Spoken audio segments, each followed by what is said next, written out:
Welcome back, ladies and gentlemen.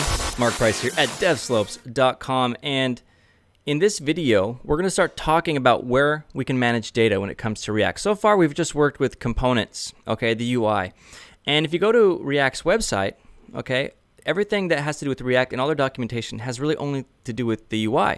Okay, it doesn't talk, well, where does our data go? How do we talk, where should we put our services? You know, where's the back end of our front end? When I say back end, I'm not talking about Node and the API and Mongo. I'm talking about, what about the JavaScript, the code that thinks inside of our app? Where does that go? And React doesn't teach you how to do that because React is just a front end framework for displaying things. It's up to the user, the developer, to implement how they want to transmit that data to the app.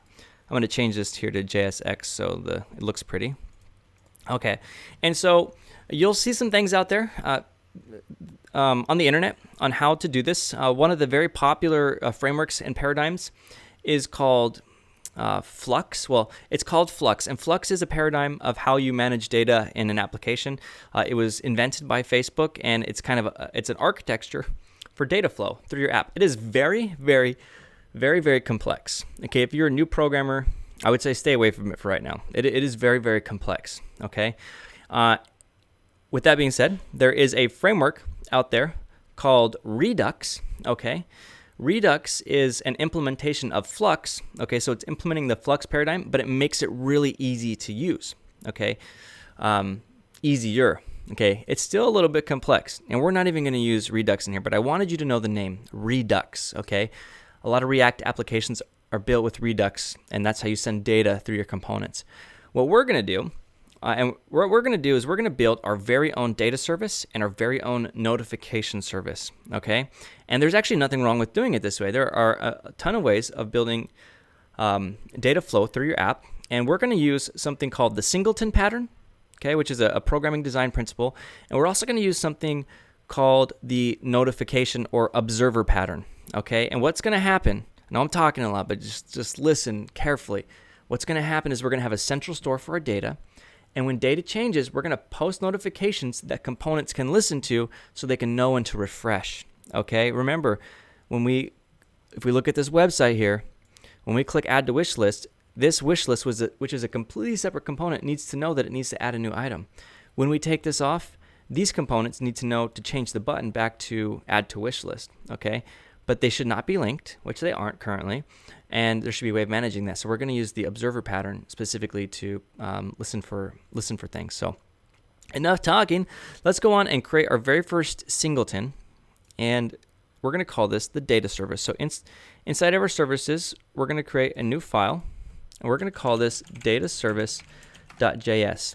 Now, what a singleton is, okay, it means there's only ever one instance in memory. Okay, so let's say I had a class. We'll just do a little bit of teaching, some code teaching here. We're going to say class, and let's say car, right? Okay, if I wanted to create a new car, and let's say I said, you know, what do I want to say? Let's just leave it here. Let's say var car1 equals car, and I said var car2 equals car. Okay, this is really interesting here. So these are two different objects here. So if my car, for instance, you know, if it had an engine size or if it had a color, like so, let's say those are variables somewhere in there, and I set it on each one, each car would be different. Even though I'm using the same class, it's creating a new copy. Remember the whole notion of a factory using a blueprint to make new copies of something? Okay, that's how we're working normally with classes. However, when you do a singleton, okay, a singleton's only going to allow you to create one instance of this car in memory. Okay, there can never be more than one. And what it means is multiple entities can access it, and it'll have the same data inside of it. And so I'm not going to explain it further than this. So if you're interested in really knowing how singletons work and understanding what static means, go on to the Google and search ES6 singletons, and you're going to get a whole bunch of articles on how they work. And so we're going to create our very first singleton, and it's going to be called class data service. Okay, and what we're going to do is we're going to store a variable outside of our class here, okay, called instance. And just follow along to see what I'm doing here.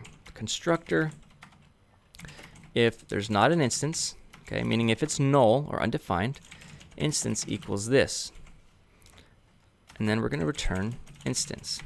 Okay, so what this is saying is if instance is null, meaning let's say it's the very first time someone's ever creating the data service. Well, if that's the case, let's go ahead and make it not null. Let's make it the very first class that we create. So we're going to create it once in memory right here at this point in time. And we're going to store it here permanently. Okay, we're going to store it here permanently. Are you with me so far? We're going to store it here permanently. And otherwise, well, and then it's going to return the instance. So the next time someone creates a class, it's going to go to the constructor, okay? And it's going to go right here. It's going to say, is it null? No, it's not null. So normally when you're creating a new instance with this, a new object memory is being created, but now we're skipping it this time and we're just returning the same one that was already created. So again, it's probably confusing if you're brand new to coding, but again, I highly recommend that you go look this up. We're going to use it for our application. So there's only one data service that can be accessed, because if we had 3 different data services and we're storing data, we'd have inconsistent data. One might have 5 items, one might have 4, one might have 3. What we're doing right here is ensuring that we only ever have one, which is really important, okay? What we want to do in this class is we want it to store a wish list, and we'll actually store the wish list up here outside of the class. So we're going to say var wish list. We'll make it an empty array when it first loads, all right? And what we want to do is have a few functions that can manipulate the list. So for instance, we want a function that adds items to a wish list. So add wish list item. What would cause that to happen? Well, on our UI, when you click that blue add to wish list button, it would call this function and add an item to the wish list, okay? So it takes a parameter, which is the item, all right? And yeah, it looks good. Let's create another one, an empty one here. We're going to say remove wish list item, okay? And again, it takes one parameter, which is the item that we want to remove, and then it's going to be able to remove it. And then let's make sure we export this. So export default data service, all right? Cool. I'm a little bit confused why this one is colorful and this one is not.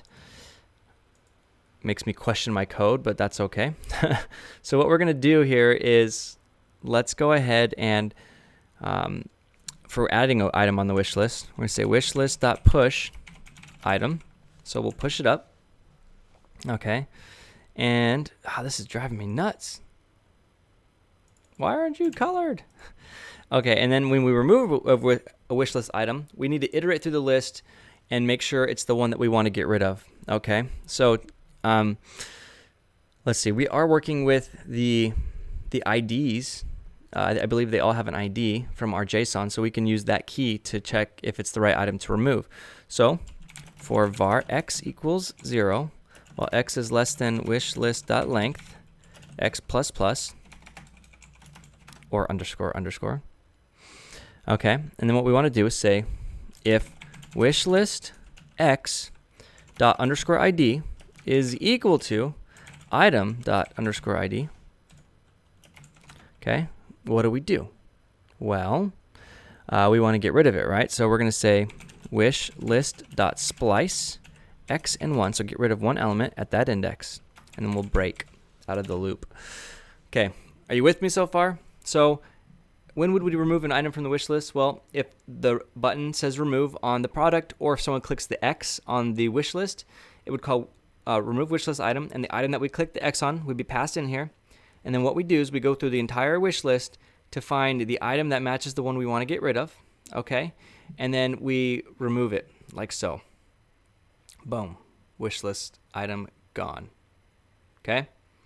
You with me so far? No, not really. Cool. So remove wish list item. This is looking good here. How about, so we got our adding our wish list item.